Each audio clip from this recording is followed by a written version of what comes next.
Hello, everyone. How you doing? And I hope you're all keeping safe.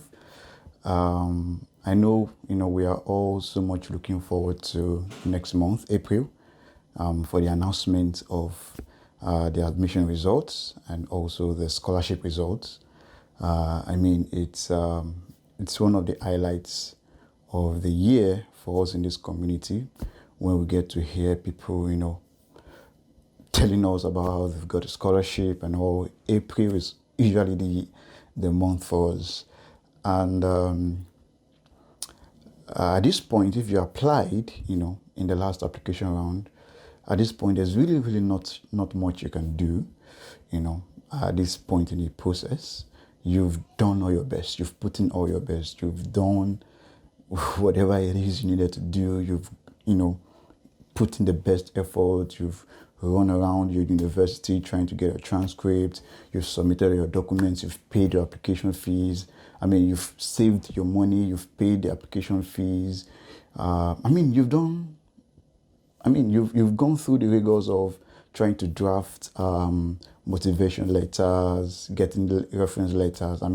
It's all hard work, and yes, and you've really done the best work that you can do.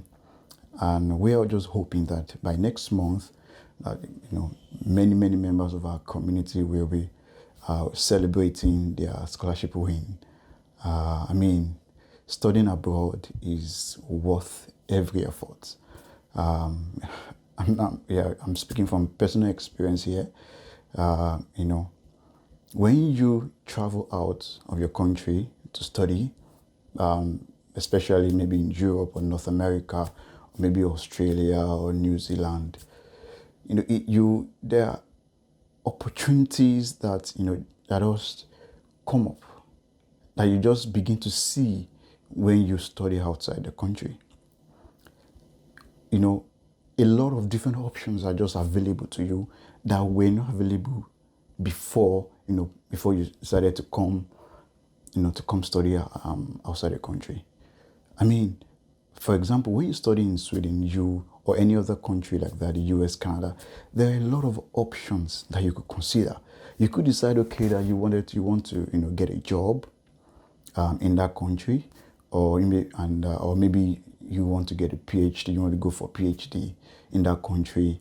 And because you've studied in that country, it's easier for you to get into a job or a PhD in that country compared to when you were back home in Nigeria, Ghana, Kenya, in Africa. It's easier. So a lot of options are open onto you. It's just like studying abroad just like puts hair under your wings, helping you to soar and soar and soar higher to greater heights. So there are just a lot of options for you. You can decide, okay, after your master's in Sweden, you want to go to Canada, or you want to go to the US, you want to go to the UK, maybe go to Germany, or maybe go to South Korea or Japan. And it's easier. It's easier because you studied in these countries for you. So, and see, it's just a life-changing opportunity that is worth every effort. So whatever you've got, whatever resources are at your disposal, I'll advise you put in your best, especially if you are going to be applying maybe in the next round. So it's really worth it. And at the end of the day, when results are announced next month, if you don't, if it happens that you didn't get a scholarship, I would advise you to go at it again. And this time, you don't do the same thing that you did in the past. Like, maybe you only applied for the Swedish Institute Scholarship in the last application. This time around, go for other applications and other scholarships also. Consider other options also. As you're applying for the Swedish Institute Scholarship, apply for the Chevening Scholarship, apply for Commonwealth, apply for Erasmus Mundus, apply to Hong Kong, Singapore, apply to Japan, South Korea. Just spread your nets. Spread your nets because it is worth it. It is really, really worth it.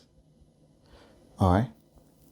All right. So next month, I hope we, of course, not everyone will get a scholarship. Some will get it, some others will not.